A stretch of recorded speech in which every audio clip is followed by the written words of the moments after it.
to consider our fiscal year 2019 operational budget. And here's our mayor. So I was going to start to preside until he got here, but we'll turn it over.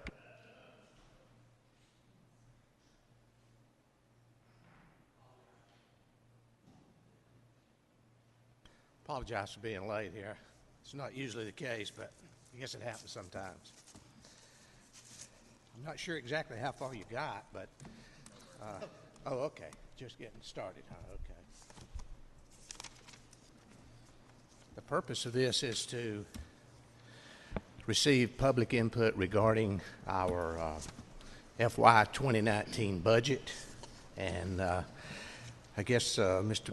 Peppers, you or Mr. Ingram is going to make a presentation, and we'll receive any comments that the public may have. Yes, sir. I just wanted to note a couple of things for the council and the public. There is under the tab of City Manager on the city's website, there is a copy of the draft budget document, as well as a copy of a new document that we've created, which is called a budget in brief, which is basically a small snapshot of the budget for the public. And there's a memo that I've drafted that is to the mayor and council relative to the budget that's also available there. I'm going to read a few things just to go over the process. City of Canton is prepared to move forward with the adoption of property tax millage rate and begin the process of adopting the fiscal year 2019 operating budget. In accordance with the city's charter, I've provided a copy of the proposed operating budget as well as this analysis memorandum related to the budget and the millage rate. Included in the memorandum is background information related to processes for adopting both the millage rate and the operating budget, overall operations of the City of Canton. Feel free to share this information as you see fit. It is also on our website, and our staff's happy to answer any questions that you might have. The requirements. The City of Canton operates utilizing a variety of fund sources, including ad valorem taxes on real and personal property, sales taxes on consumable goods, enterprise fund revenues, user fees, fines through municipal court operations, and development-related revenues through the imposition of impact fees. The city's charter provides the procedures related to the approval of the budget and the adoption of the millage rate necessary to impose ad valorem taxation on real and personal property. Below are the corresponding sections of the charter related to property tax and creation of the millage rate.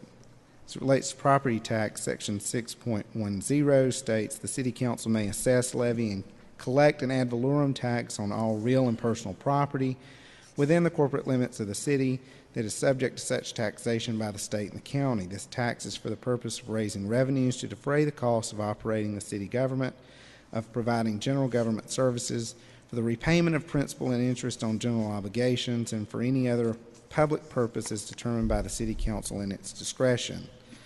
The millage rate, section 6.11, the City Council by ordinance shall establish a millage rate for the city property tax, a due date, and the time period within which these taxes must be paid. The City Council by ordinance may provide for the payment of these taxes by installments or in one lump sum, as well as authorize voluntary payment of taxes prior to the time when due. In 2017, the City of Canton entered into an agreement with Cherokee County to collect city property taxes on behalf of the city.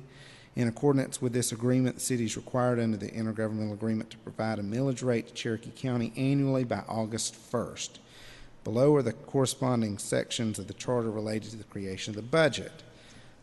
Powers and duties of the city manager, section 2.3. The city manager shall be the chief administrative officer of the city. He shall be responsible to the council for the administration of all city affairs placed in his charge by or under this charter. As the chief administrative officer, the manager shall, in section 5, prepare and submit the annual operating budget and capital budget, including any and all requested substantiating detail supporting planned line item revenues and expenditures to the city council. The annual operating budget and capital budgets for the next fiscal year to be submitted 75 days in advance of the start of the next fiscal year. Section 6.25, on or before a fixed date by the City Council, but not later than 30 days prior to the beginning of each fiscal year, the city manager or his designee shall submit to the City Council a proposed operating budget for the ensuing fiscal year. The budget shall be accompanied by a message from the city manager or his designee containing a statement of general fiscal policies of the city, the important features of the budget, explanation of major changes recommended for the next fiscal year, general summary of the budget, and such other comments and information as he may deem pertinent. The operating budget and the capital improvements budget herein provided for, the budget message and all supporting documents shall be filed in the office of city clerk and shall be open to public inspection. Section 6.26, action on the budget. City council may amend the operating budget proposed by the city manager or his designee, except that the budget is finally amended and adopted must be provided for all expenditures required by state law or by other provisions of this charter and for all debt service requirements for the ensuing fiscal year. And the total appropriations from any fund shall not exceed the estimated fund balance, reserves, and revenues. The City Council by ordinance shall adopt the final operating budget for the ensuing fiscal year not later than 30 days prior to the end of the fiscal year or until such time as prescribed by City Council. City Council fails to adopt the budget by this date, the amounts appropriated for an operation for the current fiscal year shall be deemed adopted for the ensuing fiscal year on a month-to-month basis, with items prorated accordingly until such time as City Council adopts a budget for the ensuing fiscal year. Adoption of the budget shall take the form of an appropriations ordinance setting out the estimated revenues in detail by sources and making appropriations according to fund and by organizational unit, purpose, or activity as set out in the budget preparation ordinance.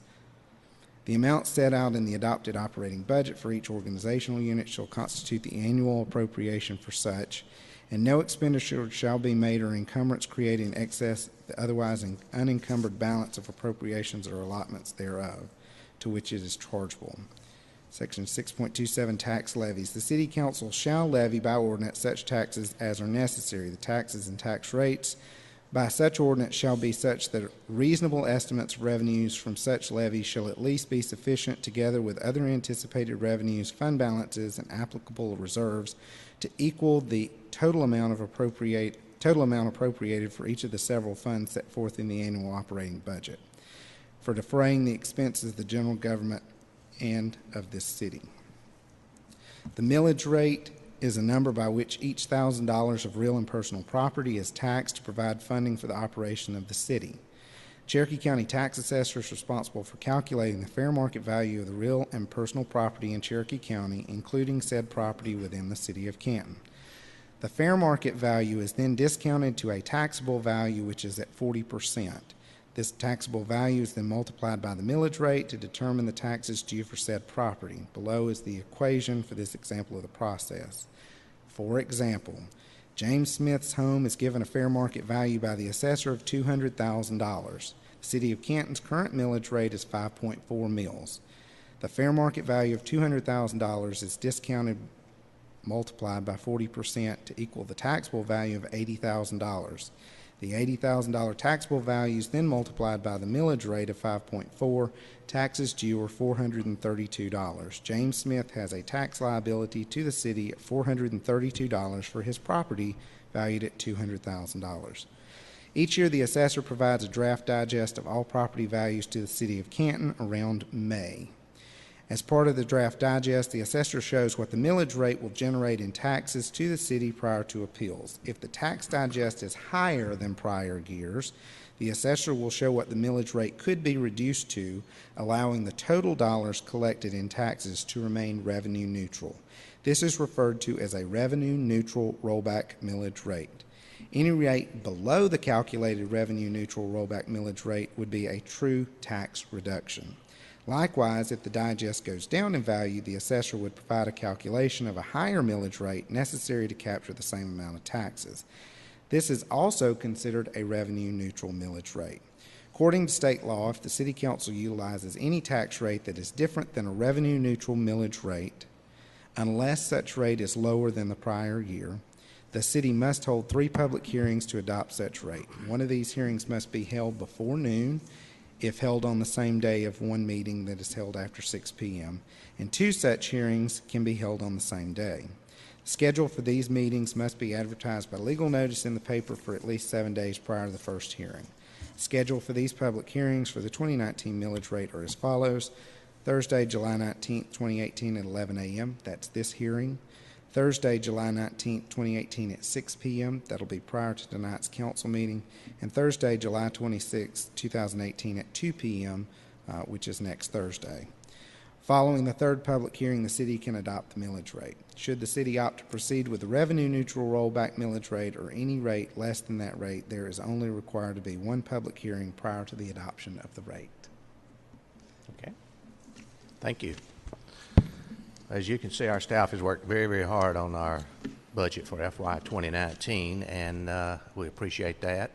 And would like to invite any member of the public who would like to speak or make comments about the budget. It's really more about the budget than it is about millage rate, because millage rate is essentially a calculated number. Normally, it's not just picked out of the air. It's essentially the budget divided by the tax assessed value.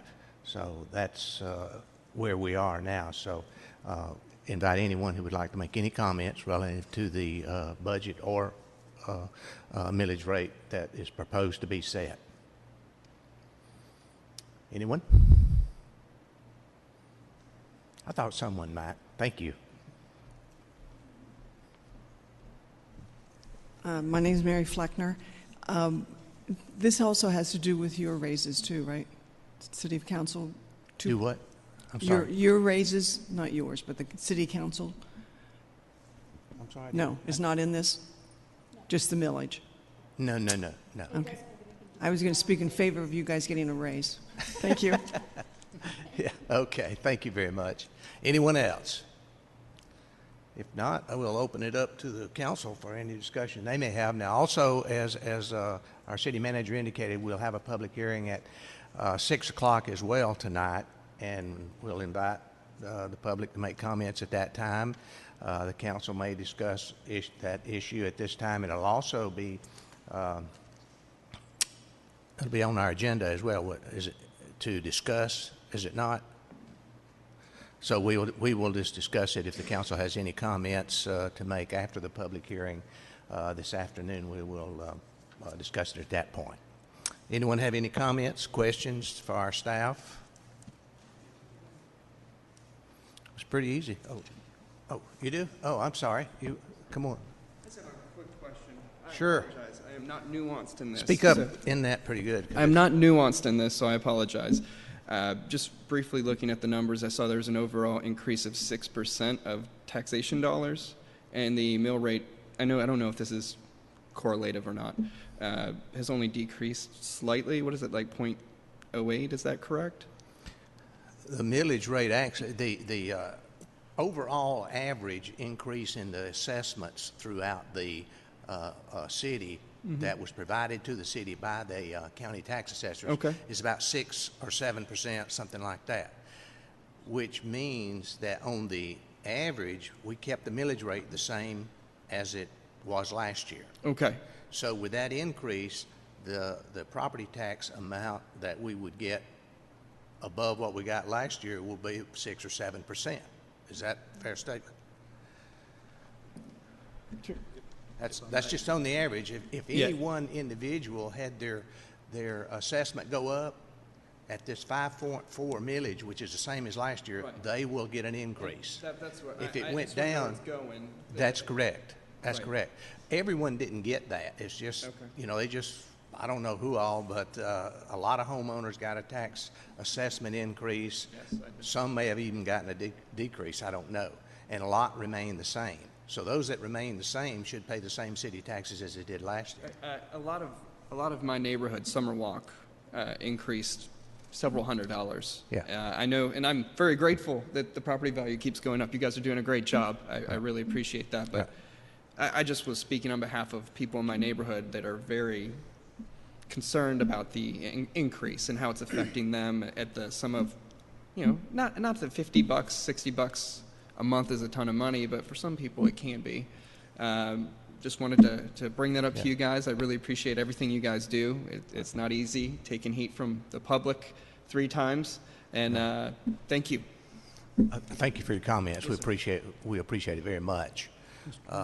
Nathan, do you have anything else you wanted to add to his question? Oh, I'm sorry. Well, I just wanted to clarify that the overall tax revenue collected by the city is going to be approximately 6%. That's that number that we've been looking at. I think the most recent numbers that we were provided by the tax assessor's office is just below 6%.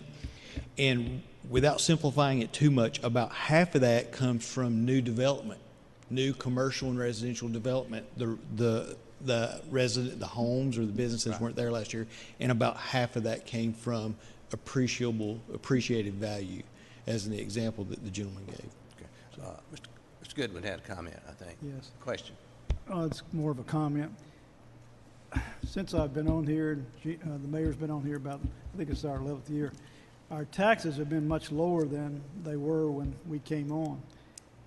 That being said, the position that puts us in with the higher property values does do what the person just said, that it does raise some individuals' taxes. We've still got a low tax rate compared to most of our cities in the county. In fact, I think it's probably lower than most of them.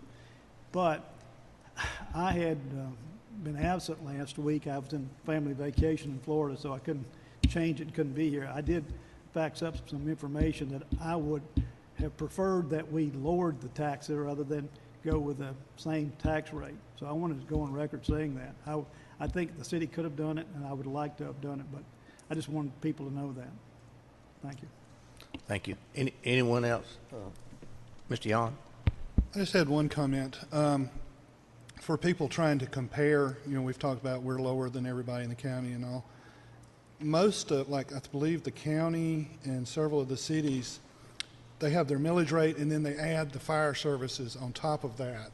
So that if, say, the county, and I don't know the numbers offhand, I'm just pulling numbers.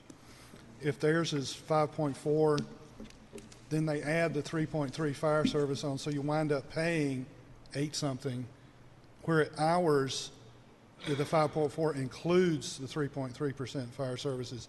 So in essence, if you're comparing us to the county, for example, ours is actually, compared to their 5.4, ours is 2.2 or something like that. So I just want to make people aware when you're looking at the numbers that you're looking at comparable information. Ours includes things that theirs doesn't. So make sure that you are aware of that when you look at the numbers comparing.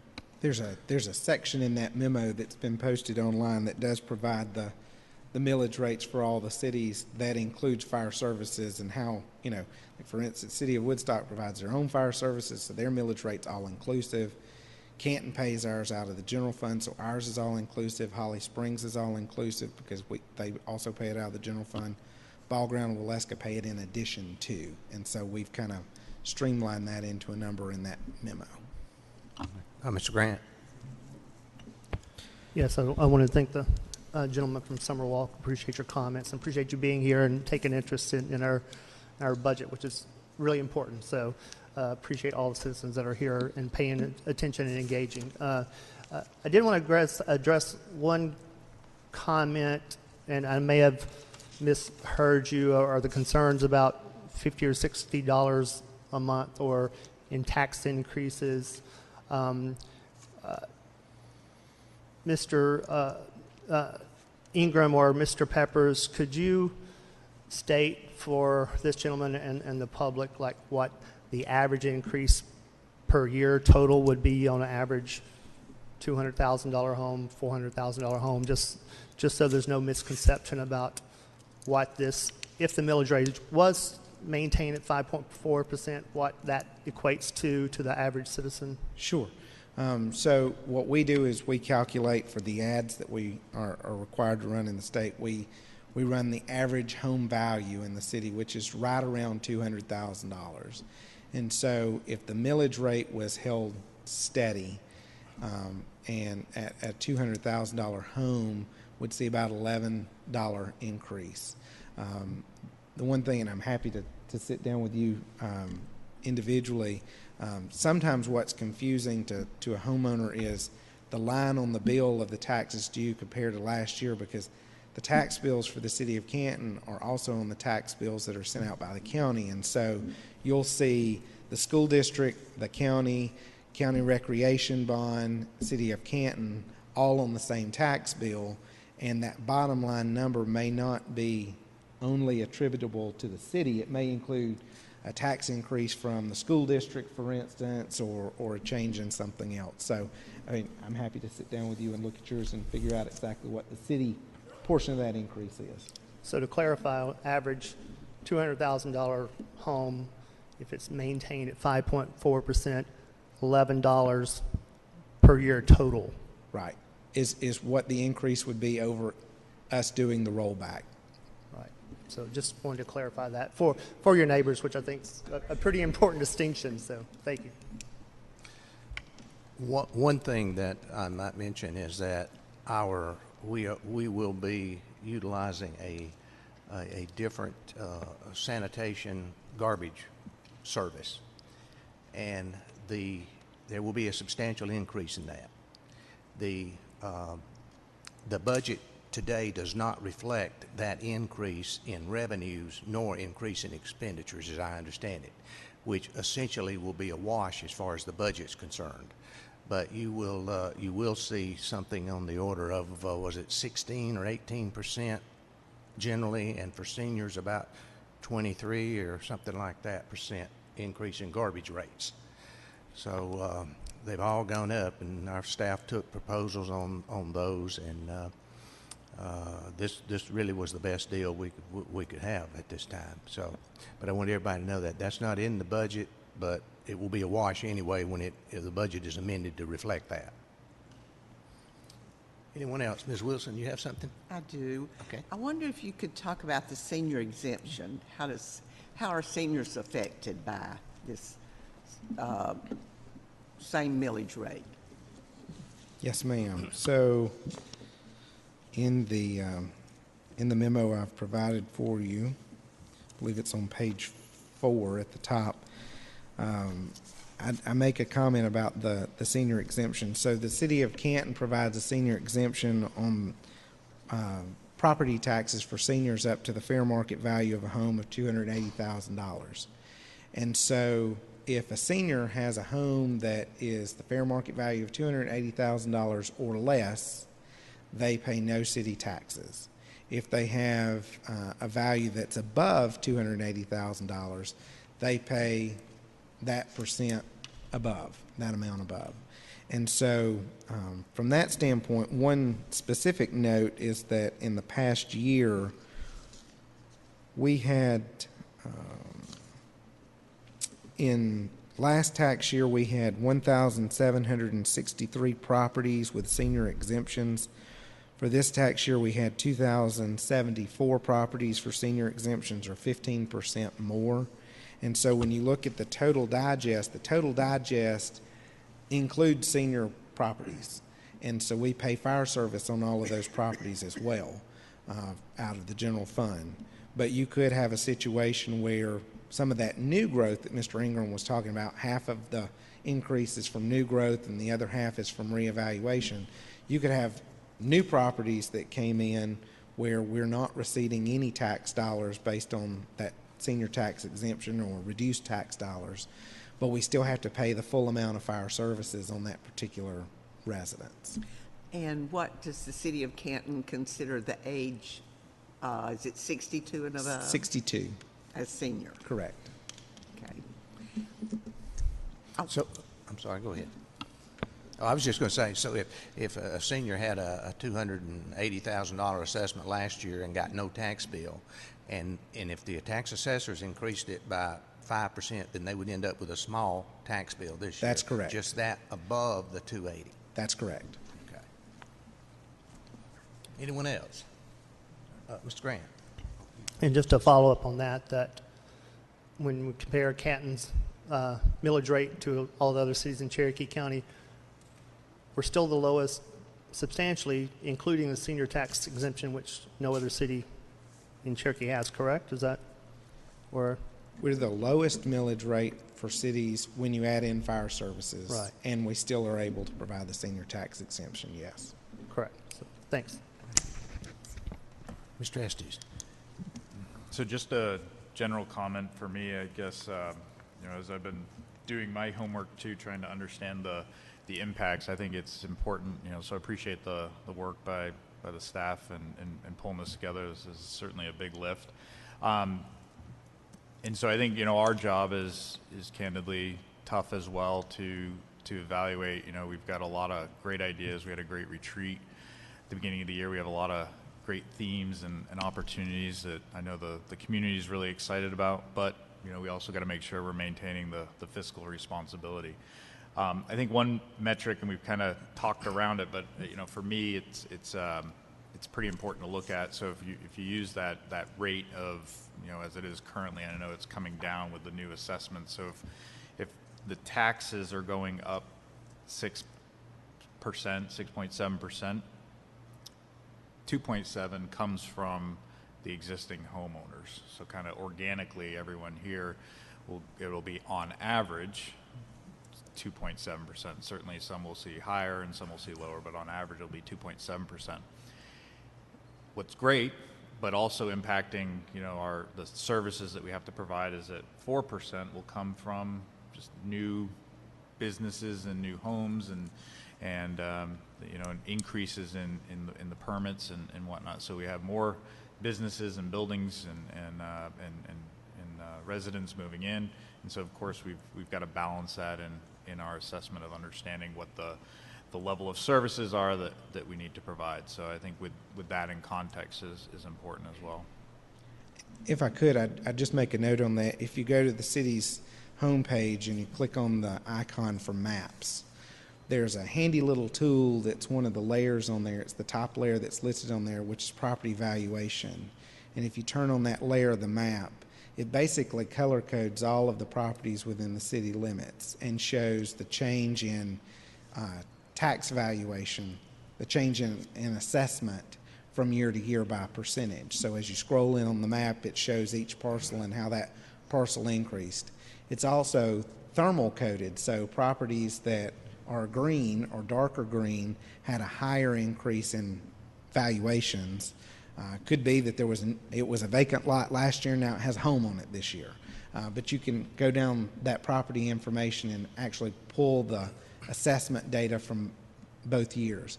Properties that are red or darker red had a drop in valuation during that time frame. That's great. That's helpful. Thank you. Okay. Ms. Wilson, do you have something else? I just wanted to mention that, sort of follow up on some questions that I've heard asked. I think one person was concerned about public safety being a large portion of the budget. I want to remind everyone that that's not just police department, that's the police department and the fire department. And we really, I think anybody in the city would say that we're very well covered with public safety. The funds that are in that department allow us to be fully staffed with our police department. Of course, we have our assessment with the county where we're well covered with that. An average of a little over $11 a year in increases in taxes to be covered as well as we are here in the city of Canton really seems to be fair to me. So if you don't think it's fair, let me know. Thank you. Ms. McGrew? Yes, I wanted to ask Mr. Peppers, is Canton, you don't need to get up, is Canton the only city in Cherokee County that has senior exemption? There are varied exemptions. We're the only one that has our particular exemption. I believe the city of Woodstock and the city of Holly Springs have a floating homestead exemption that was placed by the legislature in a referendum maybe 2 or 3 years ago. It's different than our senior exemption. Ours was created locally, and I can't find one just like ours. But at that time, when it was set up, they looked at values and average values, and they set that exemption based on that. Thank you. Yeah, ours was created through a referendum, a vote of the citizens. And unlike some of the others that, as he indicated, went through the legislature. And so the only way to change that, the one that we have now, would be through a referendum as well. Correct. Let's see, anyone else? Okay. Yes, ma'am. Go right ahead.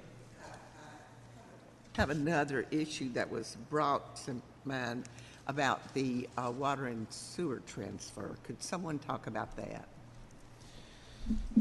Yes, ma'am. So in this year's proposed budget, we have a millage rate of 5.4 mills. In the last few years, we've budgeted reserves to offset expenses, offset revenues in the general fund. I believe last year we budgeted 1.5 million. Is that correct?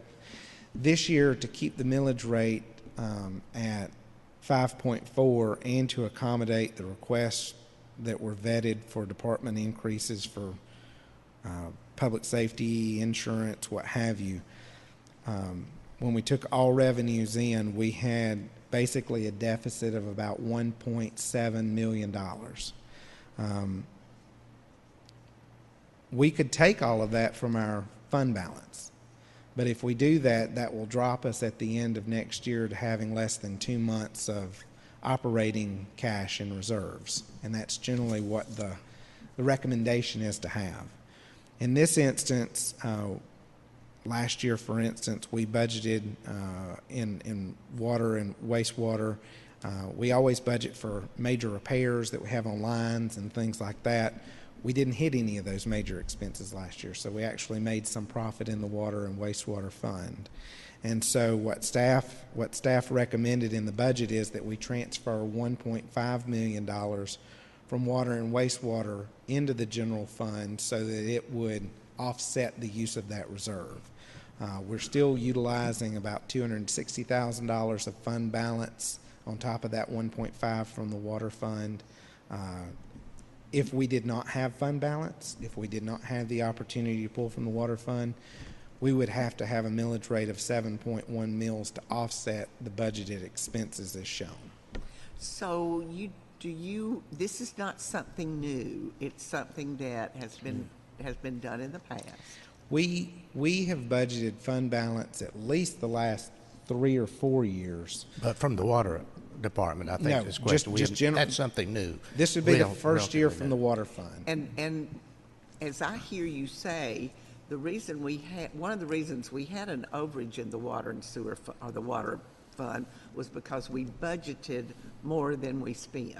Correct. So it's really not an assessment from water and sewer. It's an amount of money that was budgeted last year that was not spent, that is now enabling us to keep our millage rate the same. Is that essentially? You could word it that way, yes, ma'am.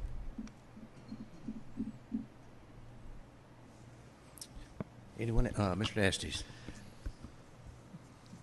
My question is regarding the SPLOST. So in our budget, of course, we've got revenues coming in related to what we estimate for SPLOST. Can you remind me, is there with the SPLOST funding where it has to be used for certain, I know it's capital expenditures, but if we used it 100% on parks and trail system, is that a no-no, or does it have to be percentage? So, just 1 second. Can you pull up the 4th slide in there, Ms. Stewart? There are varied types of revenue sources that the city utilizes. The general fund is made up of property taxes, permits, licensing, municipal court fines are in there, fees, things like that. Those are all funds that are the city's to utilize for general fund expenditures. Enterprise funds are those funds where we actually sell a good or service, and so that is generally in our utilities: water, wastewater, sanitation, and stormwater. And then we have those special revenue funds that are funds that can only be utilized for certain types of things. So SPLOST, for instance, when the voters approve the SPLOST, they approve a list of categories or projects that those funds can be spent on. And it can only go to the capital side of those. It can be spent on things such as professional services for design and engineering of a project, but it can't be spent on a public works employee going and cutting the grass at a new park that's part of the project. Impact fees are the same way. So we collect impact fees on new development, and those fees are collected for fire, police, streets, parks, and then there's a small percent that goes to administration for the administration of that fund. Those can only be spent for projects that are capital in nature in those areas, and each of those projects has to have a lifespan of at least 10 years to be eligible for those expenditures. So just for SPLOST specifically, then, if I know we had teed up, river would be in those trail systems. If we spent it all on that, is that okay? Do we get to designate, kind of moving, as long as it's for a capital-like purchase? So what we do is we receipt so many dollars a month in SPLOST. SPLOST is collected at the state level. It's remitted back to the county. The county sends our portion of the proceeds at a prorated rate back to the city. We basically account for each SPLOST as those dollars come in and work on projects. And so, for instance, at tonight's meeting, you'll approve, or you have on the agenda to approve paving for SPLOST. Those dollars are coming out of the current SPLOST, which we are ending and starting the next SPLOST. Next SPLOST just started in July. We just ended the last SPLOST. We have revenues that are still coming in from that last SPLOST. So those dollars are being spent to pave roads. We've already collected those funds. We do have the ability in the particular SPLOST referendum that was approved by the voters to use financing as an option for our new SPLOST dollars. So then, just again being really extreme. Oh, sorry, being extreme. If, I know we said roads and stuff like that would be in scope, Jones Building would be in scope, trail systems. If we were to go 100%, again, not that I'm proposing that, but if we went 100% streams and didn't do anything else, is that okay? No, we would have to finance it in some way. If you were to take every SPLOST project that... No, I know, as we said, just we're not going to do anything but streams. And we're only going to use the money that we have. Is there a stipulation that says, it can only be a certain percent for parks and recreation? That's my correct, question. yeah. Okay. That's what the SPLOST agreement outlines, the number, the amount that we're spending on each of those projects. Got it. Okay. We have to spend that amount.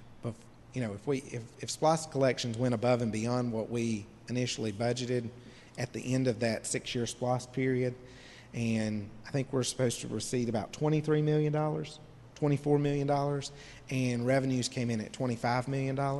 As long as we've spent within each of those categories what we said in the referendum we would spend, that overage could be spent in any of those categories. Thank you. Yeah. Anyone else? I thought of something else. Go right ahead. Whenever you brought that up, Nick, I thought about the hotel motel taxes, which are collected from hotels and motels within the city. Those funds can only be spent for tourism. Is that correct? So the state of Georgia, we collect funds under paragraph B of the hotel tax, which is an 8% tax per room night on stays within the city of Canton. At 8%, if you think of that as, being 100% whole, for each of those dollars that comes in, 37.5% of that is completely unrestricted. We can absorb that into the general fund and spend it on anything the city wanted to spend it on. 25% of that is required to be spent on promoting tourism, conventions, and trade shows, as that's defined by state law, and it has to be spent through what's considered to be a destination marketing organization. Those are outlined in state law. Groups that do tourism projects that have had an agreement with the city for a certain period of time are eligible. Any 501c6 is eligible. So the entities that we have that are eligible for those funds, that 25% of funds, are Canton Tourism, Main Street, Cherokee County Chamber of Commerce. So we have to spend 25% of all proceeds through that group. 18.75% has to be spent on what's called tourism product development, which is a bricks and mortar project that is related to tourism. In the past, we utilized that. This past year, we did some renovations to the stage at the theater. I think we budgeted for new curtains at the theater this year. That's an eligible expense. It could be used on sidewalks. It could be used on a parking facility. It could be used on parks. It can be used on landscape, anything that is tangible in nature. That's related to promoting tourism or bringing people into the community. The remaining 18.75% is supposed to be spent on promoting tourism conventions and trade shows, but it's not restricted who you spend it through. And so those funds are generally utilized in the budget for advertising, promotional items, printed goods, things with the city's logos on them. If we do a new brochure, it can come out of that fund. Signage, the new signage in parks and things like that could come out of that fund as well.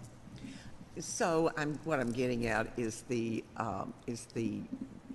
funds that are designated for the Arts Council and the Historical Society, who are our partners in tourism in the city of Canton, because both of those organizations bring tourists to our city. They spend money in our restaurants. They stay in our hotels.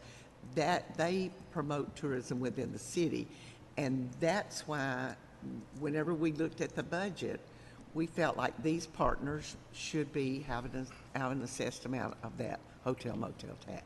So their funding can come from that last 18.75, or it can come from the non-restricted 37.5. That's our rationale. That was our rationale on that, correct? Anyone else? I'd like to go back to Ms. Wilson's question about the water and sewer fund, and if this was a new thing or not, as far as taking money from our water and sewer fund and putting it into the general fund. I could be wrong, but to my knowledge, in the last 11 years, we've not done that, and it is because the thinking has been that this, at least from my perspective, the thinking is that this is an enterprise fund, and we should not charge our customers, our water customers, more money than it takes to operate, maintain, and expand our water and sewer system. All money should be used for that purpose, as opposed to taking some of that money and maybe putting it to recreation or something like that. But that's been the thinking historically. So I just wanted to make sure everyone understood it is a relatively new thing. At least I can't speak for 10 or 12 years ago, but I can speak for the last 11. So just want to make sure that was clear. Is there anyone else? I was just going to respond when we were talking a while ago about the reason that we had an excess amount of funds in the water fund was not because we had charged our customers more money. It's because we budgeted more for the expenses, and we did not spend that. So that's an overage. That overage, if I don't know, Nathan, could that have been transferred to the general fund? Any overage out of but whenever something is not spent, like if you budget $10 and you only spend $8, those $2 that you didn't spend, that can go back to the general fund.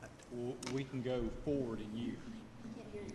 We can carry those forward in years in future use of fund balance.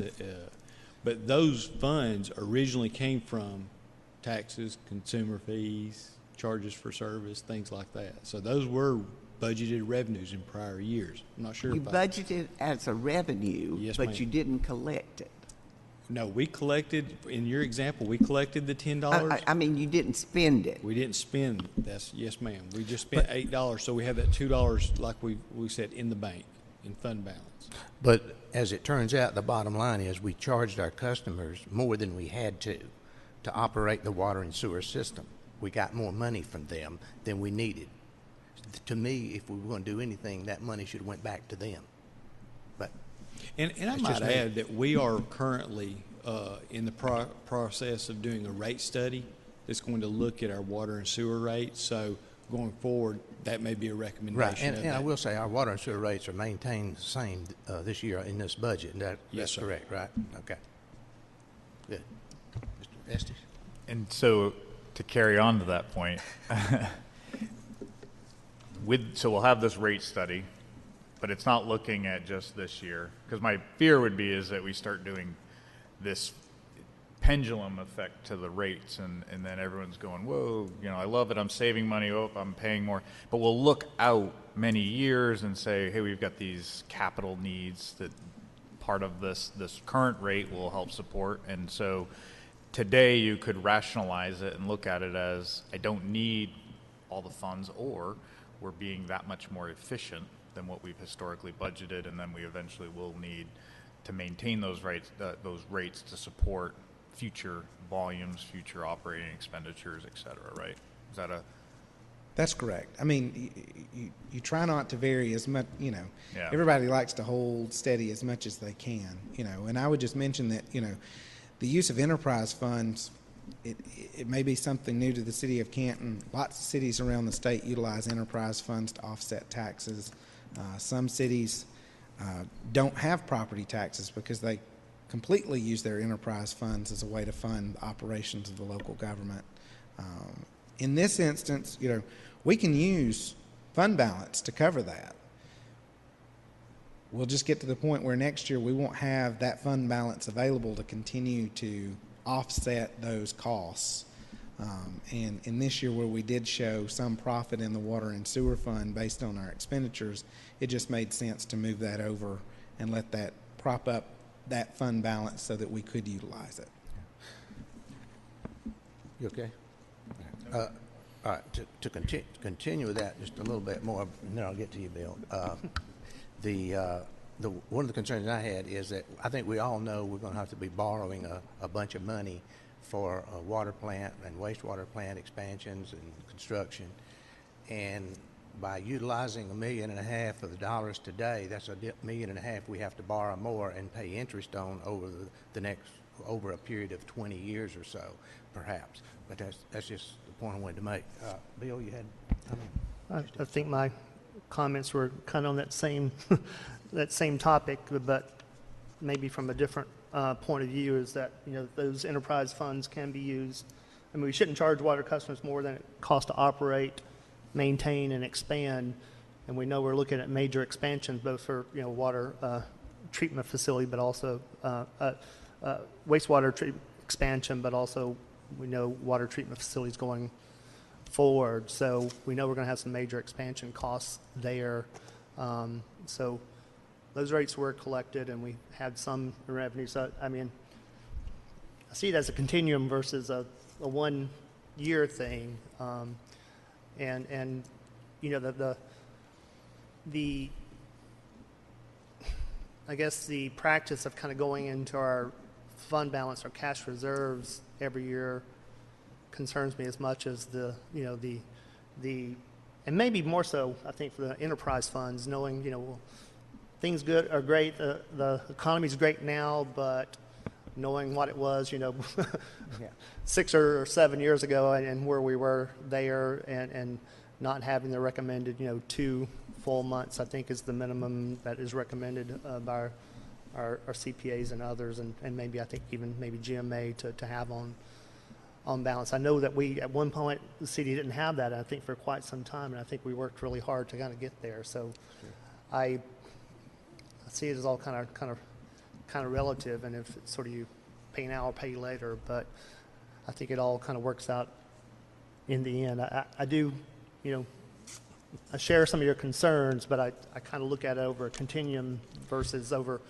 okay, this is why we're doing this 1 year, and then my concerns will be, well, do we do something different this year, but what are we going to have to do to the millage rate next year and the year after to get back to a fund balance that is recommended? So that's the way I'm kind of looking at it. We have to look at it this year, but also let's look into the future as well. So, well, 2 years ago, for instance, you know, when we set the city's budget, you know, we have to base it on all of our existing personnel, position counts, and what have you. The police department had 9 vacancies at any given time during that year. And so if you have a vacancy, you're not paying that cash out. And so in prior years, it was a little bit easier to utilize that fund balance because we weren't using it. You know, it was basically plugging a hole in the budget, in the revenues, knowing that you are going to have vacancies and you may not hit all of your budget marks as it relates to department expenditures.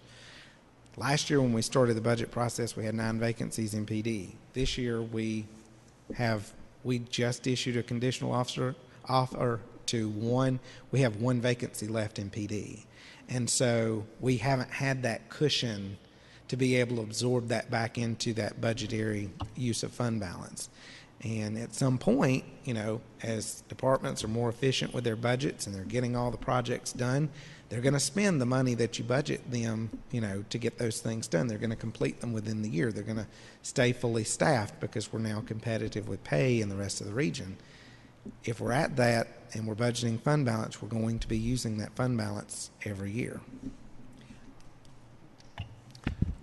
Follow-up question on that. So this budget, proposed budget of 2019, does project a fully staffed police department. You're saying in the past we've had like a vacancy of 9. So, and I know the major part of the increase in 2019 budget over 2018 is for the police department. On average, what's the average, maybe for Chief Mitchell, I'm sure Mr. Ingram has, like per officer, pay, benefits, training, equipment. What's an annual figure per officer? If you added a new position to the budget for PD, when you've paid the officer, you've equipped the officer, you've gotten a vehicle for the officer, and you've provided all the training necessary, you're about $100,000 a position. So those. Now, the second year, 8 or you're 9 not at the same positions, and the cost 100,000. and the budget really kind of totally match up there. I mean, correct? I mean, that's, so that's. It's pretty fully staffed. close. Yeah, pretty close, so, okay. But y'all? I just want my perspective on using the water fund is, and it's to me very similar to what we've been doing with the fund balance for the prior years. We've been able to either reduce or hold, in this case, the rate because we've kind of been lucky. We haven't spent all the money we budgeted in prior years. And we're getting to the point, as you're saying, where we're not able to do that. It's not sustainable with us using our full budget for the departments. And all it would take would be 1 or maybe 2 major water breaks or sewer breaks, and they wouldn't have that, their money wouldn't be sitting there in water to be used to offset. So I don't see a problem with, if we got lucky and had money left over, using it to keep the rates down, because at some point you're going to use all your money that you take in and you're going to have to raise the tax rate, and you know, we want to put that off and save our citizens that burden as long as we possibly can. And if using money that we thought we might need that we wound up not needing to offset that burden, I think that's a good thing. And I don't think people really have a problem with that idea. I mean, using this particular fund may be a new thing, but it's not that different to my mind than what we've been doing in prior years anyway. Go ahead. You go ahead. I was just going to say, well, I would disagree to some extent there that it is different from what we've been doing. And the thing that concerns me as much as anything is that it may become addictive. We do $1.5 million this year. What are we going to do next year? $2 million, $3 million? And if we continue to take monies, charge our water customers more than it takes to operate their system, just because we don't want to raise taxes in our general fund or increase fees where we can. Hopefully we're doing that. But it concerns me of what may happen down the road. If we are addicted to that money from the water fund, it will continue to be used each year because it is an easy source of additional funds. Go ahead. I just wanted to see if my thinking is right. Sometimes it's not. If we did not use the $1.5 million that we're using, which is an overage in the water fund this year, first time we've done that, we would have to raise the millage to provide the same services, correct?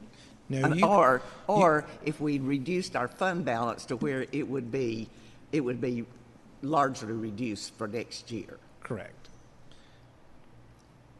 We'd That's have correct. to raise the millage rate if we kept our fund balance the same, so that we don't want to tap into that, but we didn't use the overage that we budgeted in the water department. We didn't raise any water fees. If we didn't use that, we'd have to raise the millage rate, To correct? 7.1 mils. So we are saving the taxpayers' money by using that this year. Seems to me like, Yes, because we haven't raised the millage rate. That would be assuming we keep the budget at the same too. I mean, you could always cut the budget. If you can. You if can. I if you will can say find that areas. Mr. Ingram and I believe we've provided just about a lean of budget as you could get. There's no new vehicles. There's no new staff. You know, we have increased costs for insurance, electricity, fuel, just like everybody does at their own home. And so, Someone once said that if you can't find a place to cut in a budget, you're not looking carefully enough. But I'd invite them to come meet us. believe me, I'm complimenting y'all on the work you've done. You've done a good job, and I appreciate what you've done. Mr. Estes. So I guess, just comment on the being addicted. I think, the citizens have put their trust in us. I think we're all very fiscally responsible, and certainly we're not, I don't think we'll put ourselves in a position to be addicted. And so that my other point would be is I really struggle. I challenged when we met in our special meeting about, I've spent a lot of time digging through this budget, and I know there's always got to be contingencies, and you guys will manage that. But just the COLA rates and that's and some of the other things that we've adjusted for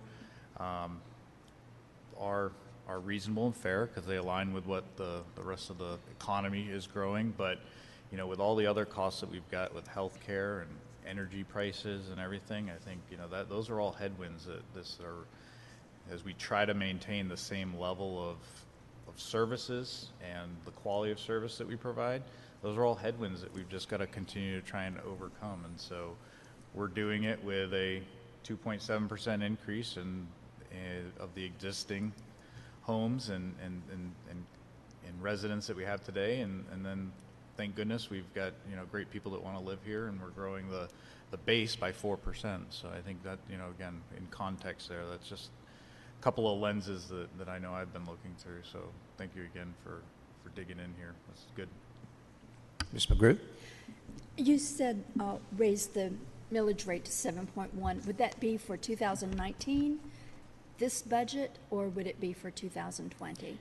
If council said, we don't want to utilize fund balance, we don't want to make a transfer from the water or sewer fund, then staff has to go back and cut $1.7 million out of a $15.4 million budget, which would include positions. You'd be cutting, if you break it down to percentage-wise, you'd be making cuts across the board to various departments, including the police department, or taxes would have to go up some above the 5.4 to offset any of those 1.7 you didn't cut. That would be in the 2019 budget.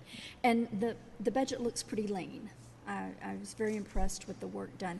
And Mayor, you said that there's always room to cut. What suggestions do you have for cutting the budget?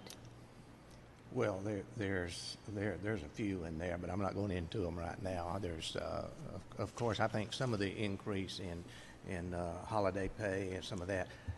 I'll say this: we never, to my knowledge, ever cut any public safety recommendation in form of the budget any of the time that I've been here.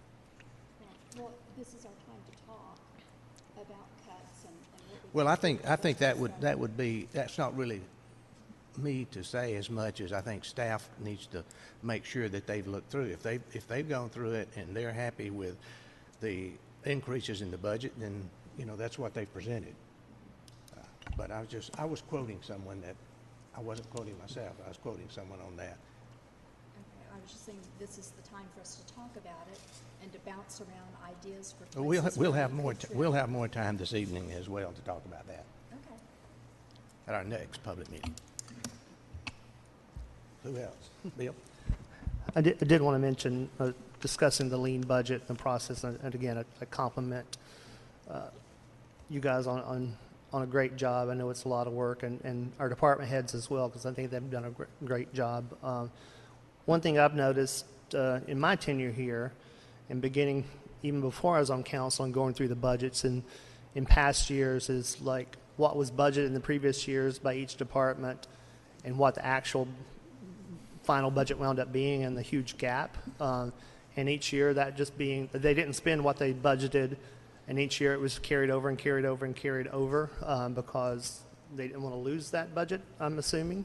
And I've noticed in the last few years, you guys have really worked hard, and I think our department heads have worked hard to actually budget, what actually is spending. And if you notice in this year's budget, I think everyone came pretty close, so it was actual budgeting versus just, putting out there what you want to spend or what you think you're going to spend. So I applaud everyone on the staff for that great effort. I think it's a much more accurate picture and a much better way to budget, for what we're actually doing. And I think that's just a huge improvement, and I think it is a much leaner way of budgeting and spending our money and taxpayer money, where it really needs to be going versus on where we would like it to be going. So I just wanted to note that, and I appreciate the process improvement there. So. Okay, the only thing I would like to say is that, we've asked for, and hopefully we'll receive soon, a listing of all our projects out there, the rough estimate of the cost, and where the source of the funds will be for, into the future. We've got so many things going on right now that we really need to know that. And I'm not really sure how we budget totally even in the next year or two on those, but there's the projects out there that, some big projects, some recreational trail projects, the Jones Building, Building C, there's some of that. Hopefully that's not going to be too much. A parking deck. I mean, there's things out there we truly need to sit down and have a work session and decide what our priorities are and how we're going to pay for those things. So hopefully that will happen in the near future. You have some? And that's one reason we like a healthy fund balance, isn't it? Well, yeah, Because we of definitely those like a projects healthy fund coming up. balance, but, there's certain charges I think maybe we need to be cautious about that our citizens have to pay, and I guess we can, keep taxes low, but we need to make sure that the budget is where it ought to be. And from a public safety standpoint, I certainly think it is, because that's the most important issue in for any government, is providing good public safety, and we're fortunate here to do that. So, anyone else? Okay, well, I guess we'll just end the public hearing, and I'll entertain a motion to adjourn. Mr. Grant seconded. Mr. Goodwin made the motion. All in favor? Aye. Thank you. It's going to be more tonight.